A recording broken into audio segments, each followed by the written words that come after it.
Good morning, Tuesday morning, the 9th of July. Starting to put a little bit of effort into remembering what day it is and date as well. I was up here about 8 minutes early. I got up here at about 6:52 and I just sat and listened to the waterfall and sat underneath this great big tree here. It was awesome. Here we are in New Lanark. Good morning, Francis Devine. Hope you are well. Morning, Willie Grant. Lovely to connect with you yesterday. Thanks for taking the time to do that. Here we are, up at the Falls of Clyde.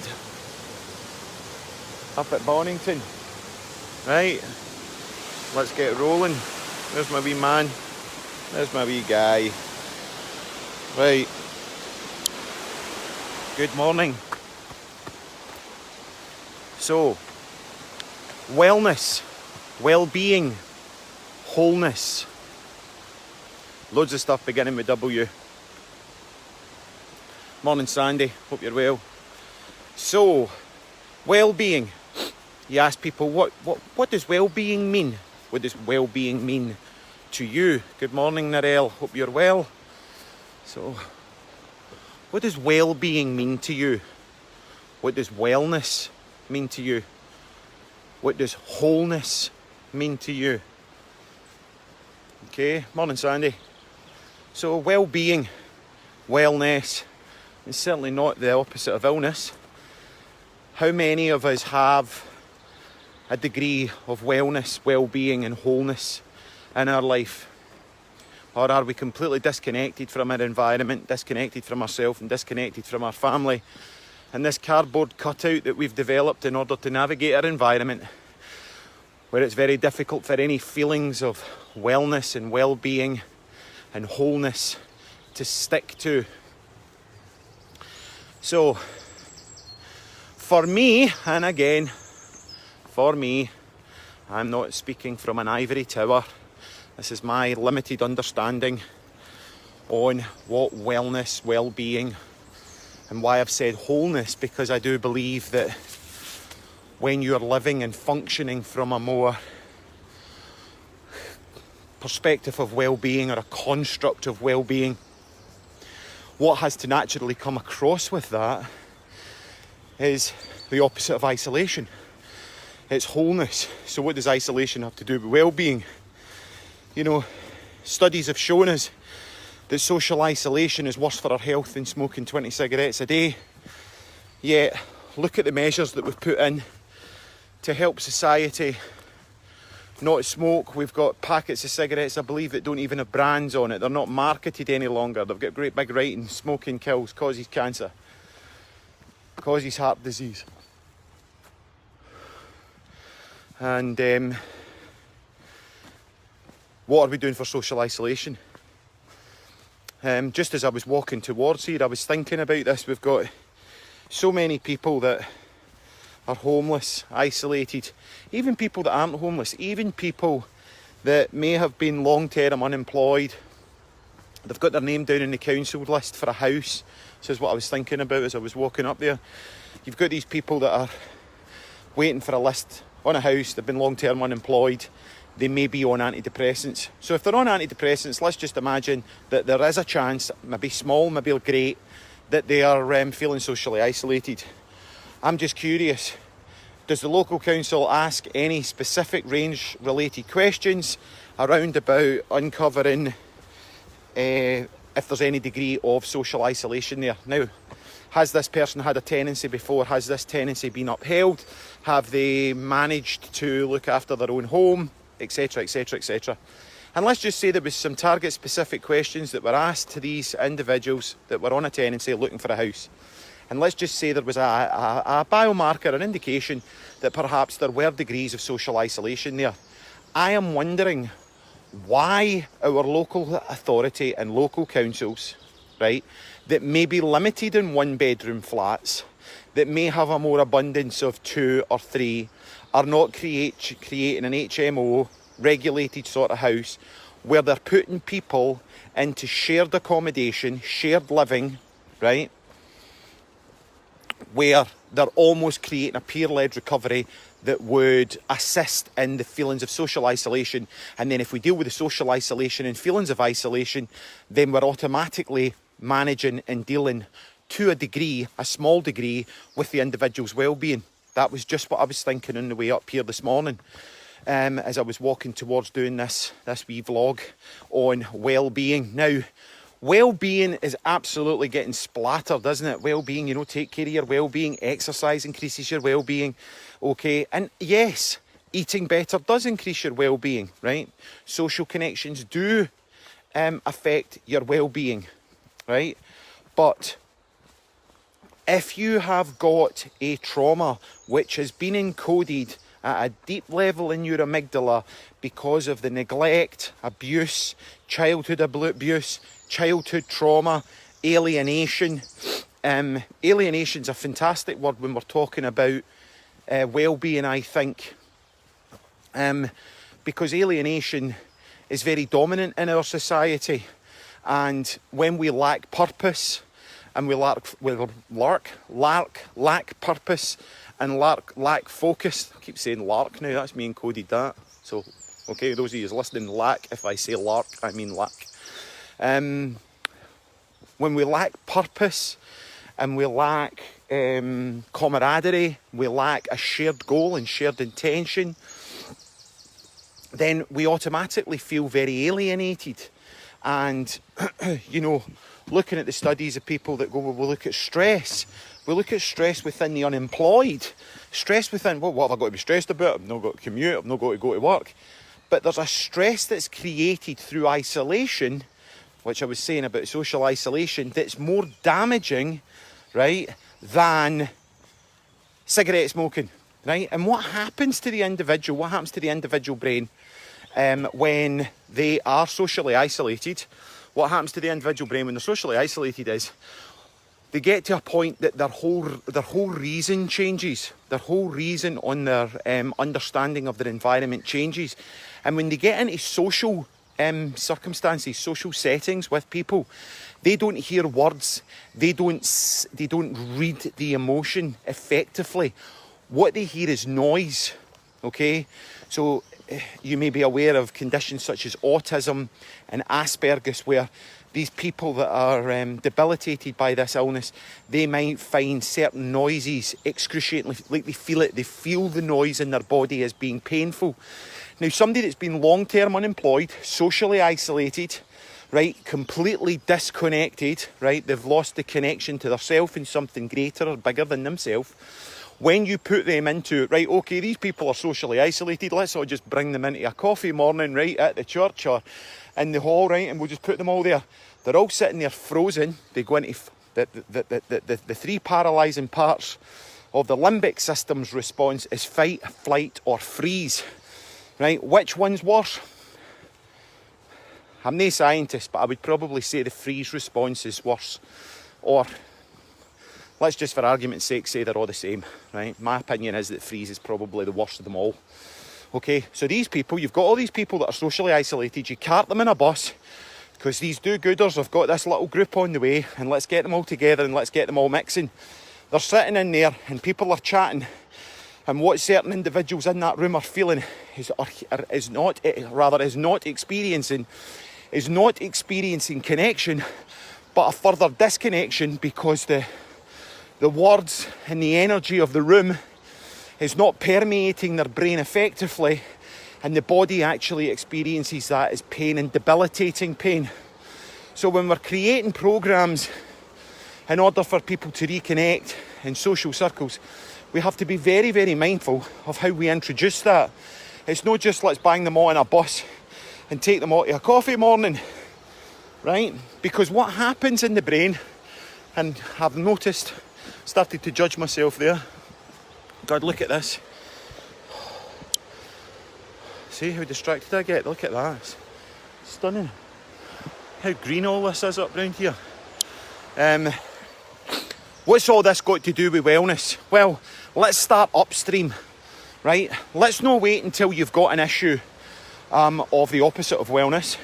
Let's go upstream. Let's look at, I question all the time, why is this not taught in our curriculum, right? So, quick point here.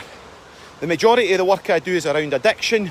Not that I like to broadcast that, it just seems to be unfortunate that the universe has got a sense of humour, and through recovery they keep sending me people that need to enter into recovery. It's hilarious, but anyway, I'm doing the work as it comes to me. Now, when somebody relapses, when you have a relapse, let's say you relapse on a Friday night, right? Let's say you relapse today, right now, on a Tuesday. Right, Tuesday the 9th of June, you relapse. That relapse started long before you actually used the substance. You began relapsing days, if not weeks, if not months, before you actually used the substance, right? What's this got to do with wellness? I'm building an image here. I'm building a picture of how it's more effective for us to start to deal with stuff upstream. We deal with it before it's happened, or so that we've got the equipment within us that when it starts to occur, when we start to get out of areas of wellness and we start to fall back into old programs that are debilitating, isolating and not helpful for our well-being, then we've got some knowledge, some understanding. I nearly said tools there, but we're no mechanics. There's nothing really to be fixed because we're no broken. We're not broken at all. We just don't have the understanding. Nobody's taught us how to do it, right? I can't speak Mandarin. Doesn't mean to say I'm broken. It's just I've never learned it. If I want to learn it, I'll go learn it, right? So, back to talking about neuroplasticity again, right?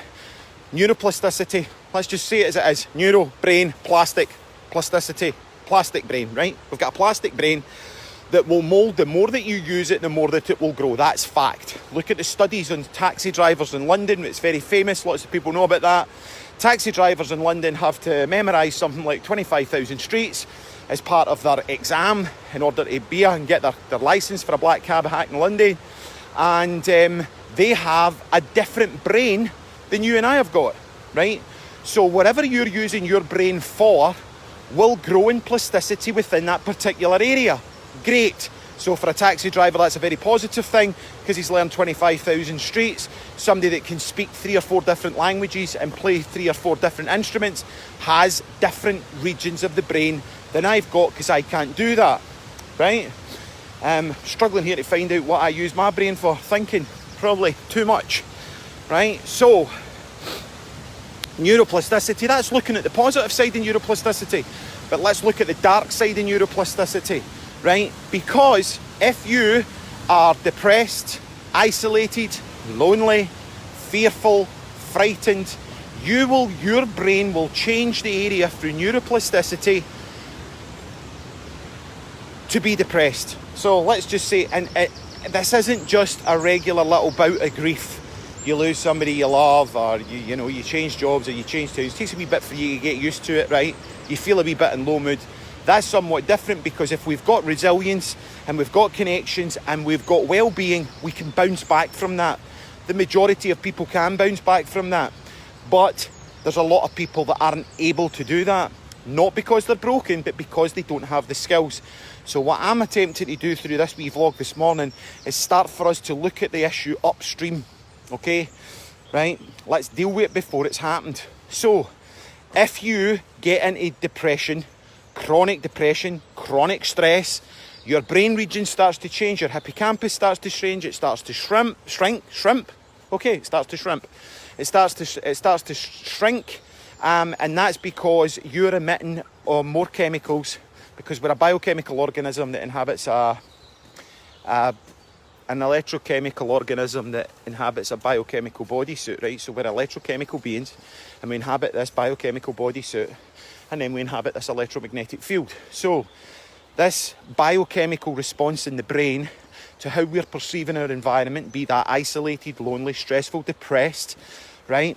Through the chemicals that's being released into the bloodstream and into the body, that actually decreases our hippocampal areas, right? Stress tightens it all up. Remember George Kelly, tightly construing, tight chemicals, tight brain. Okay, so then we start to forge a pathway in this neuroplasticity type brain, okay, which is a little path like this, right? So we've got a little path like this, And we start to forge this little path of neuroplasticity towards feelings of depression. We stay in that for a week, that path becomes a B road, becomes an A road. Before you know it, it becomes the M74, M8, M6, M25, and then all of a sudden we're in it for a few years and we've created in the neuroplasticity of our brain the autobahn highway for depression, right? We have created a road for that. Now, that sounds really negative. Well, okay. So what we've done is we've put a massive amount of effort into creating this autobahn of negative feelings where we've become addicted, internally addicted to our biochemical mechanisms such as cortisol and adrenaline, right? And that's all forged, that's been the workforce that's forged the pathways into that part of our brain. Now, that sounds really negative. So, but we have the power through neuroplasticity of taking ownership of our own brain, okay? We have through a sort of internal biofeedback mechanism and retraining modulation through doing activities over and over again in the external world that we can start to change the neuroplasticity of our brain, okay? And that's the more you do something, the better you get at it. Now, another thing I was thinking about this morning, I'll press pause in my brain there to remember to come back to it. Now, if human beings, through the mirror neurons in our brain, have the capacity to vicariously catch trauma, which means if we see somebody being victimised, bullied, abused, murdered, etc., externally, that's happening to them out there. But through the mirror neurons in our brain and how we can vicariously adapt to trauma, we can then be traumatised by somebody else's trauma.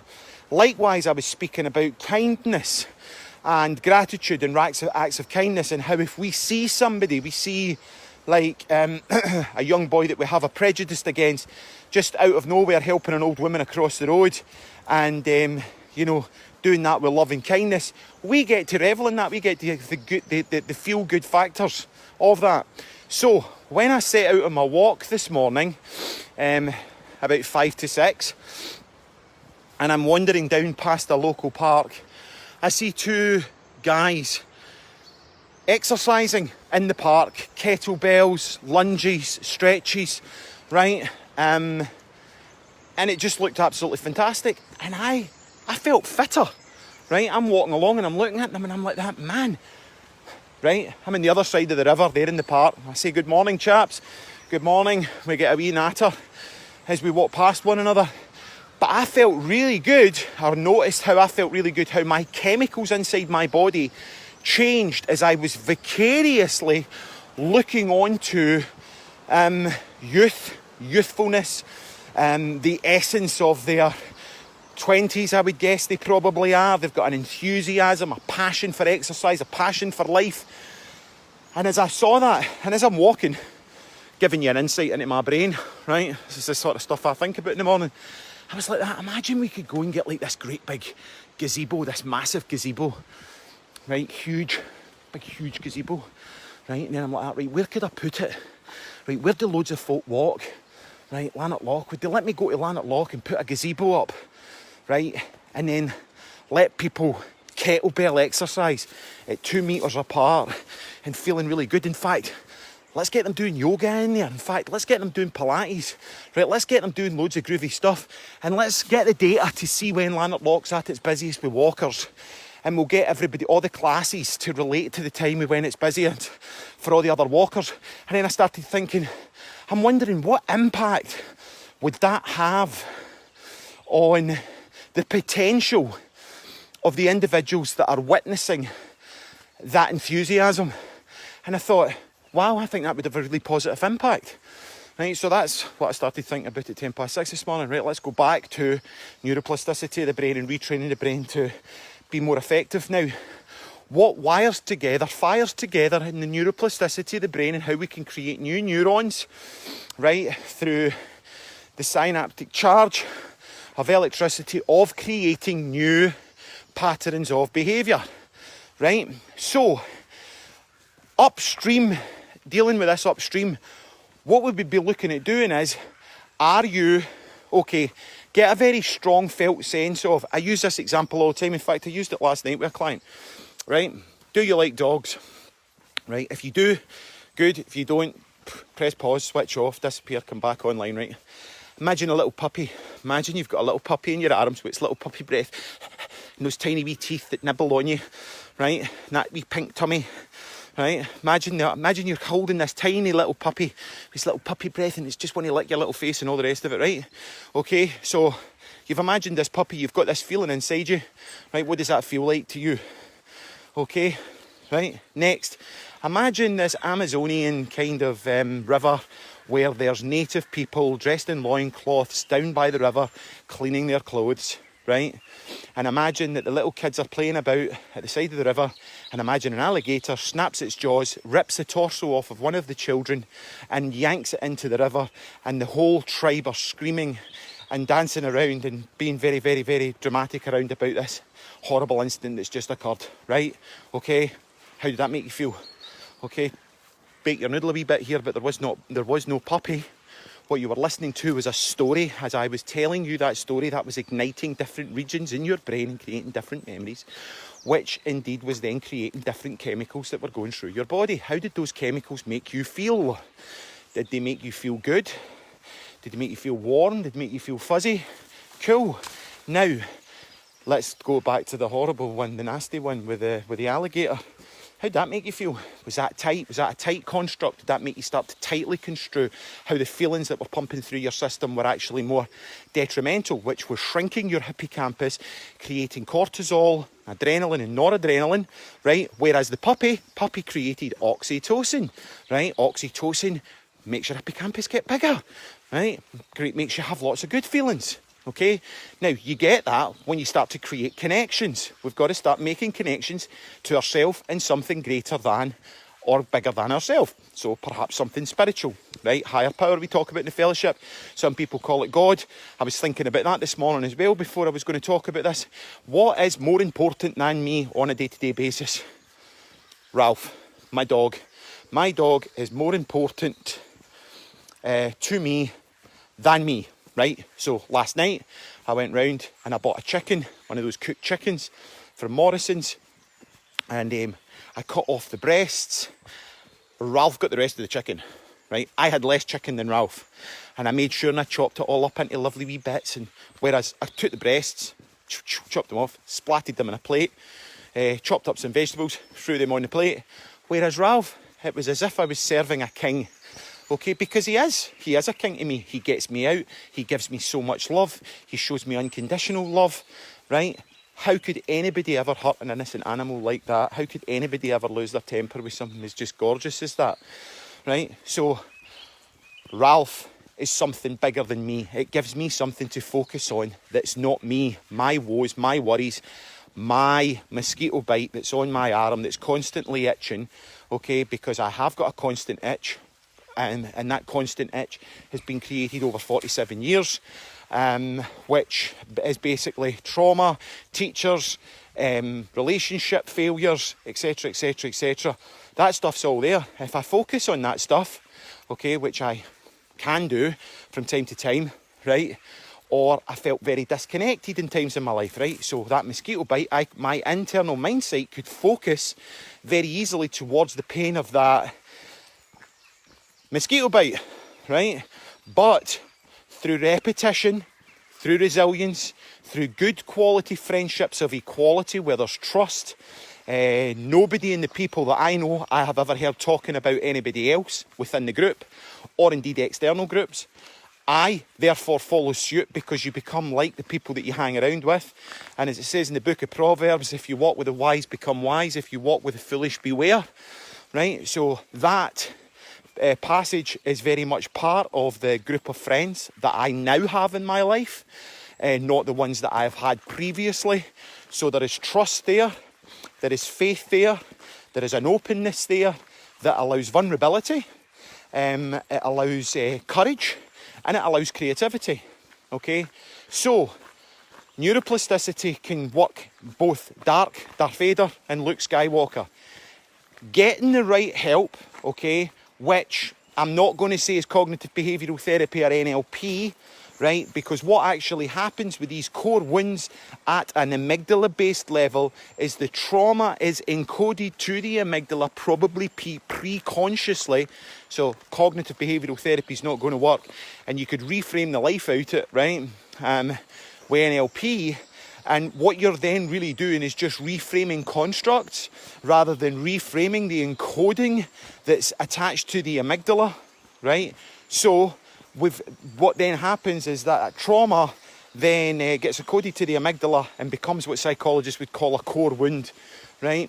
That core wound then becomes a set of internalised belief systems, which then becomes what the words of Piaget would be, schemas, scripts and schemas, internal schemas in how we talk to ourselves. So put very basically, right, how you speak to your children will become their inner voice, right? Fact. How you speak to your children will become their inner voice. That inner voice we could describe as being a schema, script or a schema, and it's how we speak about ourselves. So if you've got a parent that's an alcoholic, or that's vicious, or has a vicious tongue, who's very cold emotionally, doesn't play with you, very intellectual, academic, right? Could be the cleverest guy in the world, but he's got no fucking emotional constructs to be able to connect with you emotionally, right? That's really painful too.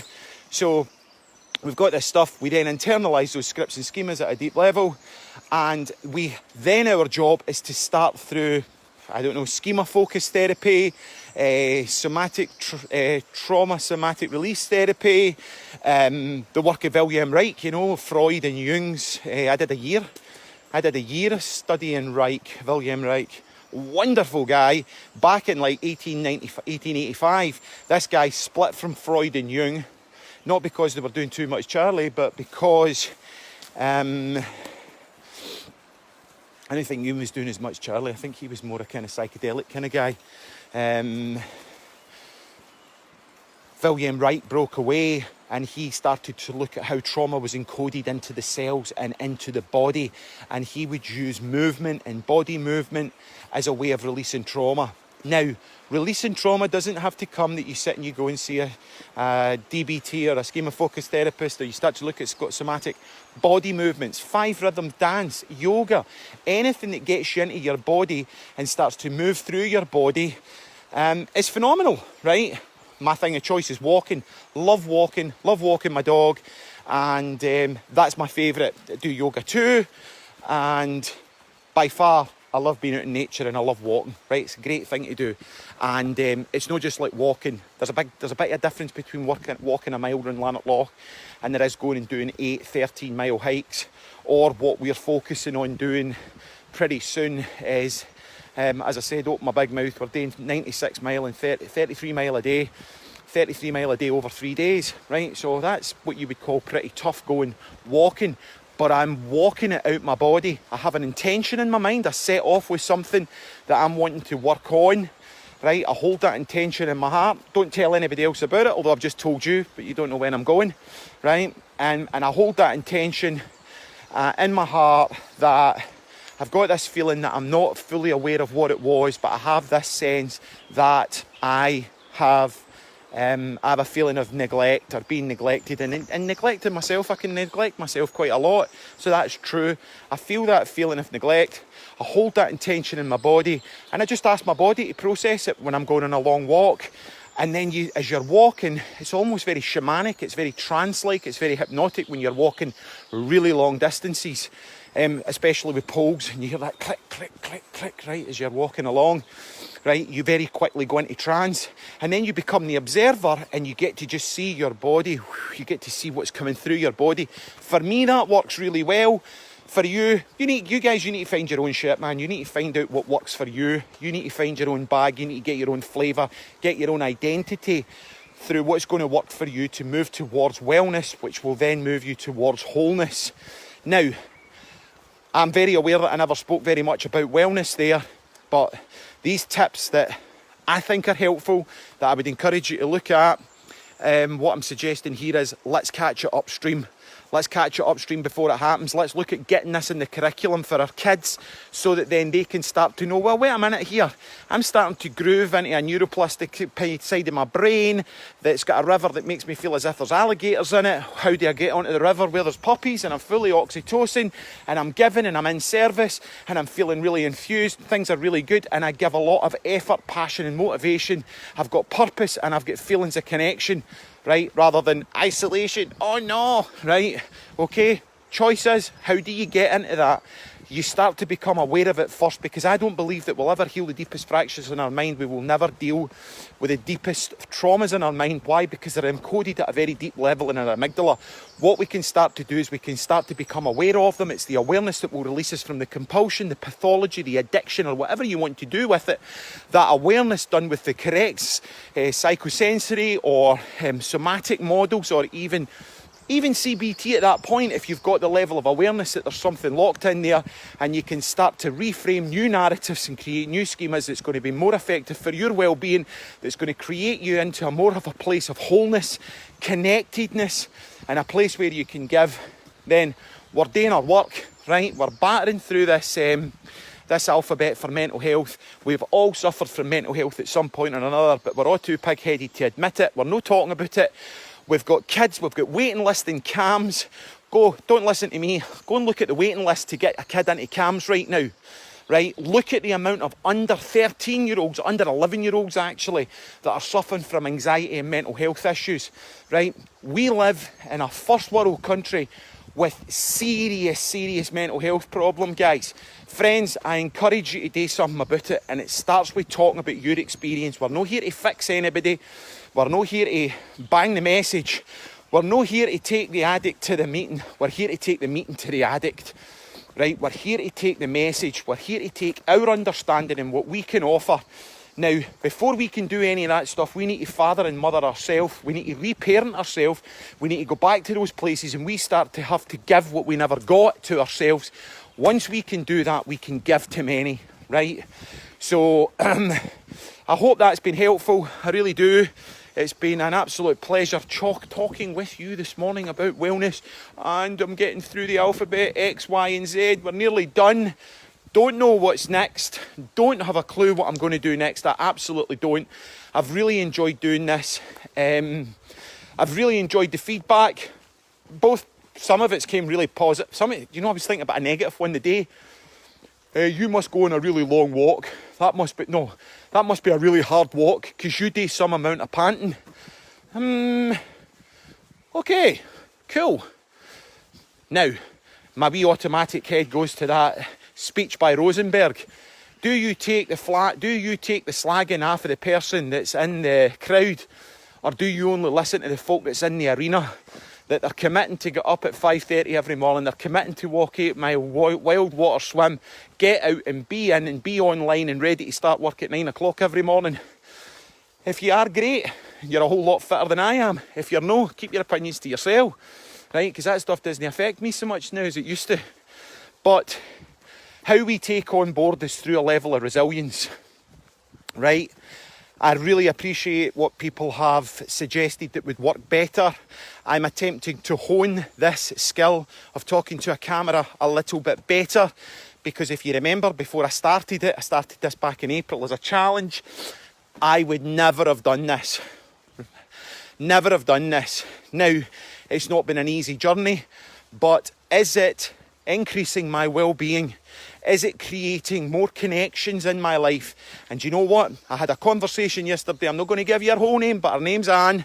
And if you're watching, Anne, what did Anne tell me that she'd picked up? She picked up a Bible, right?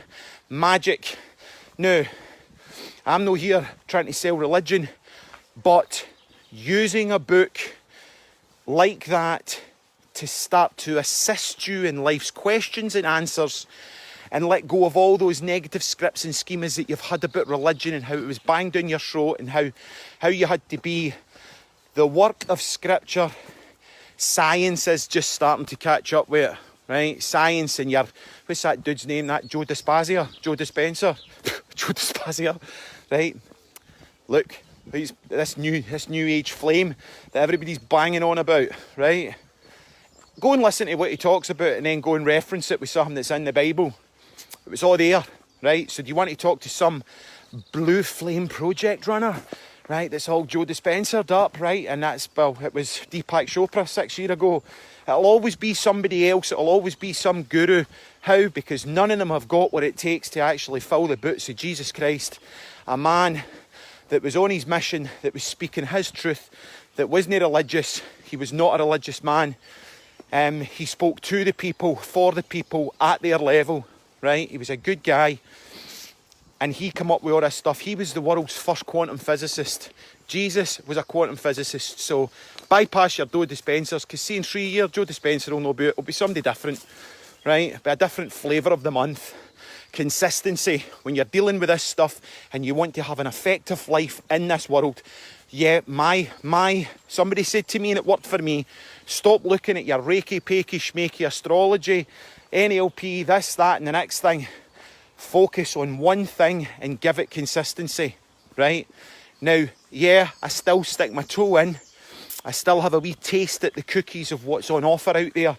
But for what's going on 10 years now since I nearly died in a motorbike accident, it's been the Bible. And up until this point, it's not something that I've kept that quite personal. It's been a personal journey for me. And I pick it up and I read it. I'm going to start greeting, man. It's been a really personal journey for me. Don't know where that came from. It saved my life. It's not something that I need to wear like a Stone Island badge. It's something that when I'm in trouble or something's going wrong, I can pick that up.